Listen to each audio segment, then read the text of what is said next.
আসসালামু আলাইকুম রহমতুল্লাহি ওবরকাতুহু।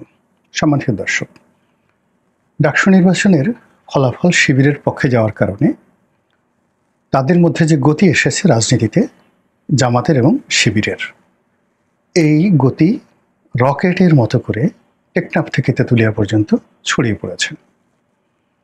অন্যদিকে ডাকসু নির্বাচনের যে ফলাফল, এটি বিএনপির জন্য একটা মরণ ফাঁদ তৈরি করে ফেলেছে এবং এই মরণ ফাঁদটি আজকে এই মুহূর্তে আমি যখন এই ভিডিওটি করছি তখনকার খবর হলো জাহাঙ্গীরনগর বিশ্ববিদ্যালয় ছাত্র সংসদ নির্বাচনে একচেটিয়াভাবে ম্যাটিকুলাসলি শিবির যেভাবে এগিয়ে যাচ্ছে, এর ফলে ছাত্রদল এই নির্বাচন বর্জন করেছে বলে আমি ফেসবুকে দেখে এলাম এইমাত্র এই ভিডিও করার আগে। এখানে যিনি ভাইস চ্যান্সেলর রয়েছেন অধ্যাপক কামরুল, একেবারে বিএনপির খুব ডেডিকেটেড লোক। বিএনপি তাকে ভাইস চ্যান্সেলর পদে নিয়োগ দিয়েছেন, সুপারিশ করেছেন, কিন্তু এই নির্বাচনে তিনি বিএনপিকে কোনো সাহায্যই করতে পারছেন না। তাকে এমন একটা ফাঁদের মধ্যে আটকে রাখা হয়েছে। এখানে প্রক্টোরিয়াল টিম থেকে শুরু করে নির্বাচন কমিটি, এখানে শিবিরের যে ডিজাইন, তার সঙ্গে সঙ্গে ছাত্রলীগের তো উপস্থিতি অবশ্যই সেখানে আছে। সব মিলিয়ে সেই জাহাঙ্গীরনগর বিশ্ববিদ্যালয়ের যে সুবিশাল ক্যাম্পাস, সেই ক্যাম্পাসে ছাত্রদল রীতিমতো মাহরুম হয়ে পড়েছেন। যে সকল শিক্ষক, যে সকল ছাত্রদলকে সাহায্য এবং সহযোগিতা করতে চান, তারা এমন একটা ফ্যাসাদের মধ্যে পড়েছেন যে তারা আসলে প্রকৃত ঘটনা বলতেও পারছেন না, সহ্য করতে পারছেন না, হজমও করতে পারছেন না।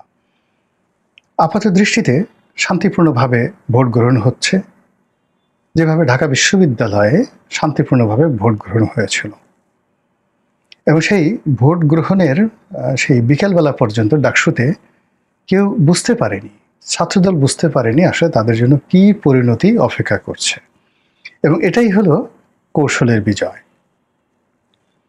তো সেই অভিজ্ঞতা থেকে যখন জাহাঙ্গীরনগর বিশ্ববিদ্যালয় ছাত্র সংসদের নির্বাচন হচ্ছে, তখন দুপুরের মধ্যেই তাদের সেই অভিজ্ঞতার কারণে তারা বুঝতে পারছে যে তাদের কপালে আবার সেই অশনি সংকেত অপেক্ষা করছে। এই জন্য তারা নির্বাচন বর্জনের ডাক দিয়েছেন।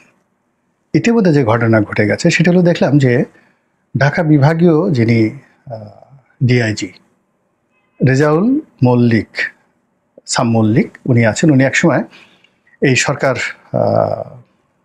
ক্ষমতা আসার পর তিনি প্রথম ডিবির, মানে হারুনের যে পোস্টে ছিল ডিবি হারুন, সেখানে তিনি বসেছিলেন। পরে তাকে সেখান থেকে সরিয়ে দিয়ে ঢাকার ডিআইজি করা হয়।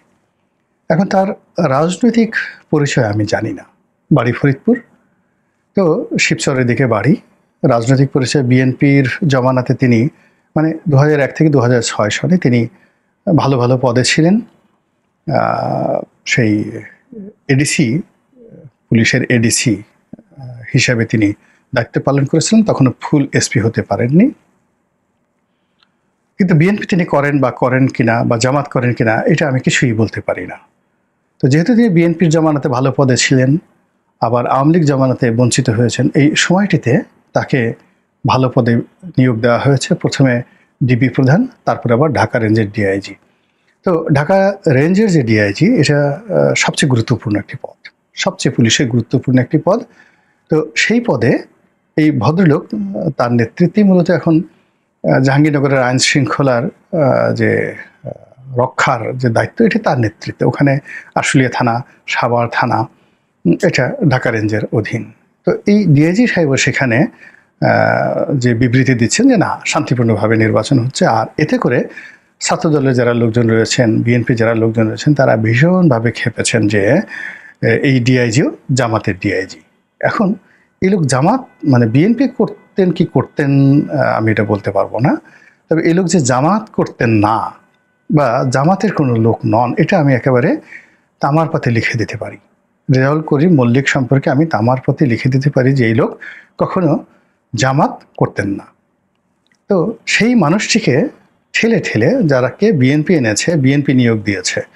এর কারণ হলো পুলিশের যে প্রথম দিকের বড় বড় নিয়োগগুলো, সেই পুলিশের আইজি, এই ডিআইজি যারা হয়েছেন, এখানে মূলত মানে ম্যাটিকুলাসলি জামাতের লোকই ঢুকতে পারেনি। এখানে 100% যাকে বলা হয় এখানে বিএনপির লোক ঢুকেছে।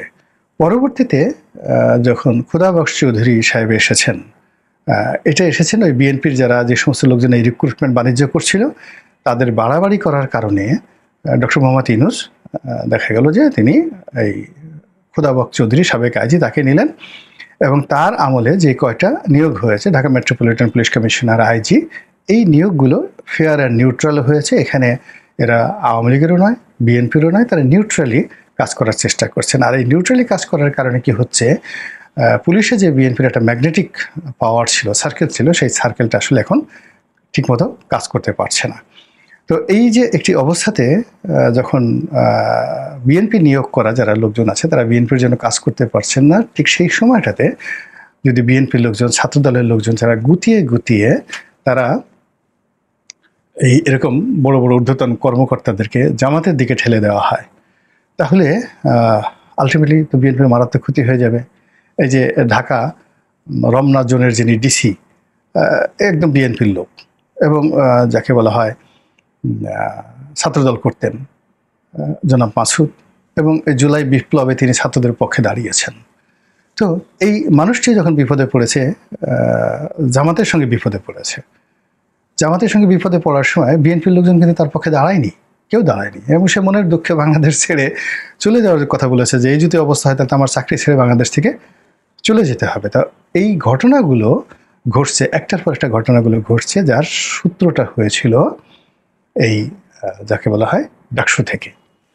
এখন ডাকসু সম্পর্কে আমার যতটুকু জানা আছে, এখানে শিবির দীর্ঘদিন ধরে তারা রিক্রুটমেন্ট করে যাচ্ছে, ধীরে ধীরে ধীরে ধীরে রিক্রুটমেন্ট। আমি 2012 সনে জামাত নেতাদের মুখে শুনেছি যে তাদের 10,000 ছেলেমেয়ে আছে, ডাইরেক্ট 10,000 ছেলেমেয়ে রয়েছে।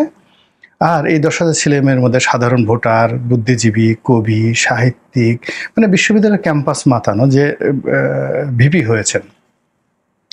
এখন সে ঢাকা বিশ্ববিদ্যালয় শিবিরের সভাপতি ছিলেন গোপন। তো তার নেতৃত্বের ক্ষমতা দেখেন কোন পর্যায়ে। সে ছাত্রলীগের সঙ্গে মিশে গিয়েছে এবং মিশে গিয়ে সরাসরি গণভবনে চলে গেছে। গণভবনে গিয়ে শেখ হাসিনা এবং এই যে সাদিক কায়েম, তাদের দুজনের 1-to-1 মিটিং এবং শেখ হাসিনার সঙ্গে তার জয়েন্ট ছবি। এবং অবাক করার ব্যাপার হলো যে সে যে শিবিরের লোক বা সে যে ছাত্রলীগের লোক নয়, যদি দিব্য দৃষ্টি থাকতো ছাত্রলীগের বুঝতে পারতো। সে শেখ হাসিনার সঙ্গে ছবি তুলেছে, কিন্তু তার আই কন্ট্যাক্ট ছিল অন্যদিকে, মুখে কোনো হাসি ছিল না, সে অভিনয়টাও ঠিকমতো সেখানে করতে পারেনি। তো এইরকম একটা ফিজিক কন্ডিশন নিয়ে, অ্যাটিটিউড নিয়ে সে গণভবনে শেখ হাসিনার পাশে দাঁড়ানোর সে সুযোগ করে নিয়েছে। তো বোঝার চেষ্টা করেন যে এই ছেলে সাধারণ ছেলে নন। তার যে যোগ্যতা, তিনি যেখান থেকে এসেছেন, একেবারে তৃণমূলে বান্দরবন্যা, রাঙামাটি এই এলাকা থেকে এসেছেন, মাদ্রাসায় পড়েছেন, তাও আবার সেই গ্রামের মাদ্রাসা, এরপর জেলা পর্যায়ের মাদ্রাসা, সেখান থেকে সে সরাসরি ঢাকা বিশ্ববিদ্যালয়ে ভর্তি হয়েছেন, সেখান থেকে ছাত্রলীগের মানে মধ্যে ঢুকে গিয়েছেন, সেখান থেকে আপনি যাকে বলা হয় ছাত্রলীগের মধ্যে ঢুকে গিয়েছেন, শিবিরের সভাপতি হয়েছেন। শিবিরের ঢাকা বিশ্ববিদ্যালয়ের সভাপতি তো সাধারণ ব্যাপার নয়, তাকে অনেক পরীক্ষা নিরীক্ষা দিয়ে শিবিরের সভাপতি হয়েছে এবং সেখান থেকে তিনি শেখ হাসিনার অন্দরমহলে ঢুকে গেছেন, সেখান থেকে শেখ হাসিনাকে তাড়িয়েছেন, তাড়িয়ে আবার ঢাকা বিশ্ববিদ্যালয়ে ভিপি হয়েছেন। তো এই ধরনের একজন মেধাবী মানুষ, আমার মতো গোলাম মোল্লা রনি, তাকে সে যদি চায়, সাদেক কায়েম যদি চান আমাকে গাবতলী হাটে ডেইলি 3 বার করে সে বিক্রি করবে, 3 বার করে কিনে নেবে, তারপরে আবার পরের দিনে সে আমাকে এমন কৌশলে আবদ্ধ করে ফেলবে, আবার আমাকে গাবতলী হাটে নিয়ে যেতে পারবে বিক্রি করার জন্য।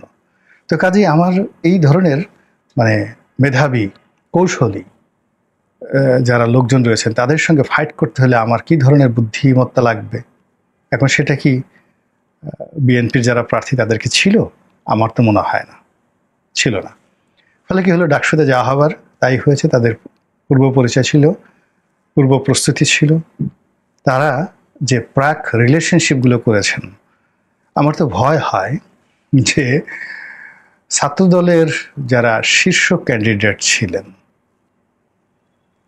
তারা যে জামাতের সঙ্গে তাদের যে সম্পর্ক ছিল না, এটা আমি বুকে হাত দিয়ে এখন বলতে পারি না আমার ঈমান নষ্ট হয়ে গেছে। এই যে তাদের ভূমিধস বিজয়ের ফলে এখন ছাত্রলীগ তাদেরকে আসলে ভোট দিয়েছেন কি দেননি, ছাত্রলীগের ভোট তারা পেয়ে শিবির হয়েছে কিনা বা হয়নি, শিবিরের এখানে 2000 ভোট ছিল না, 3000 ভোট ছিল না, 10,000 ভোট ছিল নাকি সাদেক ক্যাম্প যে 14,000 ভোট পেয়েছে, সেই 14,000 ভোট তারা জেনুইনলি তাদের 14,000 ভোটার আছে, এটা নিয়ে বিতর্ক করার চাইতে তারা যে এখানে বিজয়ী হয়েছে, এই বিজয়ী হওয়ার কারণগুলো যদি ছাত্রদল এবং বিএনপি অনুসন্ধান করে কেন এই বিজয় হলো, তাহলে আগামী দিনে তাদের বিজয়ের পথে বাধা সৃষ্টি করা যাবে। দ্বিতীয়ত যে পরাজয়টা হলো এখানে, সেই পরাজয়ের কারণ যদি বিএনপি নির্ধারণ করতে পারে, ছাত্রদল নির্ধারণ করতে পারে এবং আগামী দিনে তারা যদি সেই কারণগুলো চিহ্নিত করে সমাধান করতে পারে, তাহলে সামনে তাদের জন্য বিজয় লাভ করা সহজ হবে। এখানে শিবির যে কাজটি করেছে, আমি আগের দিকে গেলাম না, একেবারে রিসেন্টলি যে কাজগুলো করেছে, ধরুন এই সরকারের পতন হয়েছে, অর্থাৎ এই সরকারে না, ঠিক আওয়ামী লীগ সরকারের পতন হয়েছে আগস্ট মাসের 5 তারিখে। আগস্ট মাসের 5 তারিখ থেকে 2024 সনের একেবারে 2025 সনের ফেব্রুয়ারি মার্চ পর্যন্ত পুরো ক্যাম্পাস শিবির দখল করে রেখেছিল এবং সেখানে শিবির গুপ্ত সংগঠন হিসেবে থেকেছে সম্মুখ সারিতে সাধারণ ছাত্রছাত্রীর সমন্বয়ক এবং সাধারণ ছাত্রছাত্রী, যারা ছাত্রলীগকেও ঢুকতে দেবে না, শিবিরকেও ঢুকতে দেবে না, আর যাকে বলা হয় ছাত্রদলকে ঢুকতে দেবে না, এরকম একটা স্লোগান তুলে ম্যাটিকুলাসলি সমস্ত রাজনৈতিক যারা নেতৃবৃন্দ ছাত্রদলের তাদেরকে ক্যাম্পাস ছাড়া করে ওখানে যে দাওয়াতি কর্মকাণ্ড পুরো সেই August, September, October, November, December, January, February 7 মাস থেকে 8 মাস তারা একচেটিয়াভাবে সেই সাধারণ ছাত্রছাত্রীদের মধ্যে নিজেদের একটা ইমেজ তারা গড়ে তুলেছে। এরা চাঁদাবাজি করে না, এরা ক্যান্টিন দখল করে না, এরা ফাও খায় না, এরা ভালো মানুষ। আচ্ছা, এরপরে কি করলো, মার্চ বা এপ্রিলের দিকে উন্মুক্ত করে দেওয়া হলো ক্যাম্পাসগুলো, হুড় হুড় করে ছাত্রদলের ছেলেগুলো ঢুকলো, মেয়েরা ঢুকলো, সঙ্গে সঙ্গে লাল হুন্ডা, যেই নীলক্ষেতে চাঁদাবাজি, নিউ মার্কেটে চাঁদাবাজি, বিশ্ববিদ্যালয় প্রশাসনে খবরদারি, দল বেঁধে ছাত্রলীগ যেইভাবে ঘুরতো 100-150 লোক নিয়ে মধুর ক্যান্টিনে যাওয়া, তাফালিং করা, ঠিক সেম জিনিসটা ঘটলো। আর তখন তারা কানের কাছে ফুসফুস করে বলল, ফিসফিস করে বলল, দেখো দেখো দেখো আবার ছাত্রলীগ চলে এসেছে নতুন রূপে। কেউ কেউ বলল যে আগে ছাত্রলীগের যে হুন্ডাগুলো ছিল এগুলো তো নতুন ছিল, পুরনো ছিল, এরা তো নতুন হুন্ডা এনেছে, এরা এই নতুন হুন্ডা টাকা পেল কোথায়? তারা সবাই বলল ঠিক ঠিক। এবং এরা যখন ক্যান্টিনে যেত, ক্যান্টিন থেকে সাধারণ ছাত্রছাত্রীদেরকে তারা ফুসলিয়ে নিয়ে আসতো যে এখন তোমরা যদি দাও তোমাদের সাথে খারাপ আচরণ করবে। ক্যান্টিনে তারা খেয়ে দিয়ে আসতো এবং তাদের সঙ্গে এই ছাত্রদলের যে সকল তাফালিং পার্টি, সেই তাফালিং পার্টির সঙ্গে প্রশাসনের দূরত্ব তৈরি হলো। রেজিস্টার্ড ভবনের যারা মানে কর্মকর্তা, বিশ্ববিদ্যালয়ের কর্মকর্তা কর্মচারী, তাদের দূরত্ব তৈরি হলো। হল প্রশাসনের যারা যে সকল কর্মকর্তা কর্মচারী, প্রভোস্ট রয়েছেন, এমনকি বিএনপি যে সকল প্রভোস্ট রয়েছেন তাদের সঙ্গে তাদের একটা দূরত্ব তৈরি হলো। কলেজগুলোতে একই অবস্থা। বিএনপি পন্থী যারা শিক্ষক, তারা চিন্তা করলো যে এই যে গত কয়েক মাস, 9 মাস বা 7 মাস যে ছাত্রদল ছিল না ক্যাম্পাসে, তখন তো আমরা ভালো ছিলাম, কিন্তু এখন কি হচ্ছে, পায়ের উপর পা তুলে বসে আছে, রাস্তা দখল করে সামনে মোটর সাইকেলের উপর বসে আছে, বেঞ্চ পেতে বসে আছে, সিগারেট টানছে, ক্লাসে আসছে না, পুরো পরিস্থিতি অ্যাবনর্মাল করে ফেলেছে।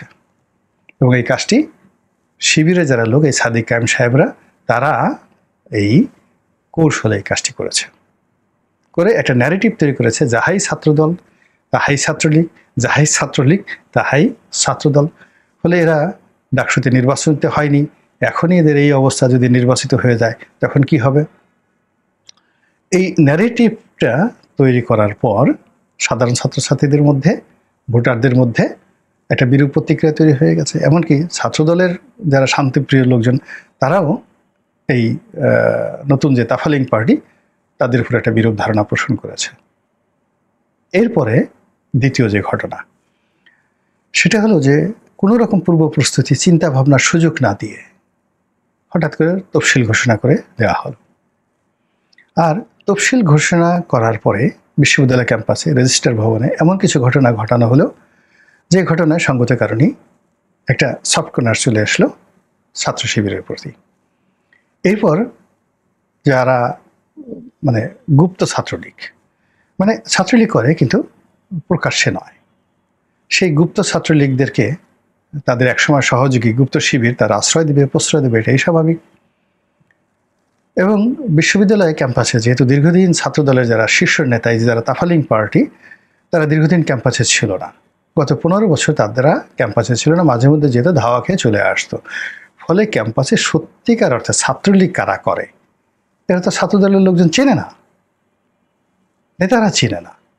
আর ওই যে সাধারণ ছাত্রছাত্রী যারা ছাত্র দলের যারা চিন্তা এরা ছাত্রলীগ করে, তারা মুখ খুলছে না। মুখ খুলছে না এই কারণে যে এই এপ্রিল মাসে থেকে এই কয় মাসে ছাত্র দলের যাদেরকে ক্যাম্পাসে ঢুকতে দেওয়া হয়েছে তাদের আচার আচরণে সাধারণ ছাত্রছাত্রী যারা বিএনপির সমর্থক, তারপরে যারা ছাত্র দলের সমর্থক, তারা যাকে বলা হয় বিরক্ত। ফলে তারা বলে দেয় না, তারা বলেনি যে এইটা ছাত্রলীগ করে, তারা বরং ঘের নীরব থেকেছে। তো তারা নীরব থেকেছে, আর শিবিরের লোকজন তাদেরকে আশ্রয় দিয়েছে, তাদেরকে ভাই ভাই সুযোগ দিয়েছে এবং ইউনিভার্সিটি ক্যাম্পাসে পরীক্ষা দিতে সুযোগ দিয়েছে, আশ্রয় দিয়েছে, প্রশ্রয় দিয়েছে, হল থেকে বের করতে দেওয়া হয়নি। তা ছাত্র লীগের যদি 15,000 ভোট থাকে, তার মধ্যে যদি 7,000 ভোট এইভাবে তারা কালেক্ট করে থাকে, আপনি কি বলবেন? আর দি স্টুপিড, মানে ছাত্রলীগে যারা ভোট দিয়েছে তারা কি বোকা? অথবা যারা এই ভোট গ্রহণ করেছে ছাত্র শিবিরের তারা কি বোকা? কিংবা ছাত্র দলের যারা সাধারণ নেতাকর্মী তারা যে বিরক্তি হয়েছে তারা কি অন্যায় করেছে? এই পুরো জিনিসগুলো আমি এই নির্বাচনের আগে বিএনপি, ছাত্রদল তাদের কারোর মধ্যে এইভাবে এই বিষয়গুলো পয়েন্ট আউট করে সমস্যাগুলো কিভাবে সমাধান করা যায় সেই ব্যাপারে কোনো আলোচনা দেখিনি। তাদের মনে হয়েছে আমরা বৃহত্তম দল, আমরা এখানে ইচ্ছা করলে ব্যালট ছিনতাই করতে পারবো, ব্যালট বাক্স ছিনতাই করতে পারবো। এই চিন্তা যেন মানে ছাত্রদল শক্তি প্রয়োগের কথা চিন্তাই যেন করতে না পারে, এই জন্য পুরো ক্যাম্পাসের পরিবেশটা ফ্রেন্ডলি এবং সুন্দর করে রেখেছে শিবির একদম সন্ধ্যা পর্যন্ত। সন্ধ্যার পরে তারা সারা ঢাকা শহরে বিভিন্ন জায়গা থেকে তারা লোক জড়ো করে বিশ্ববিদ্যালয়ের বিভিন্ন পয়েন্টে যেভাবে দাঁড় করিয়ে রেখেছে, তখন ছাত্রদল দেখলো যে একই, আমরা এখানে যদি 2,000 ছেলে মারামারি করি, আমাদেরকে ছেঁচা দেওয়ার জন্য বাইরে তো 20,000 সেই জামাতের লোকজন দাঁড়িয়ে আছে, আমরা তো ক্যাম্পাস থেকে বেরোতে পারবো না। আর ওরা যদি ক্যাম্পাসে ঢুকে তাহলে তো আর একটা লঙ্কা কাণ্ড ঘটে যাবে।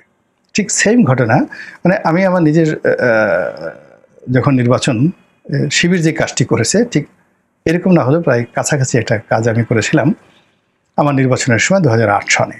আমি যখন এমপি ইলেকশন করি, আমার মামার শ্বশুর তিনি পটুয়াখালী জেলার সবচেয়ে পাওয়ারফুল ব্যক্তি।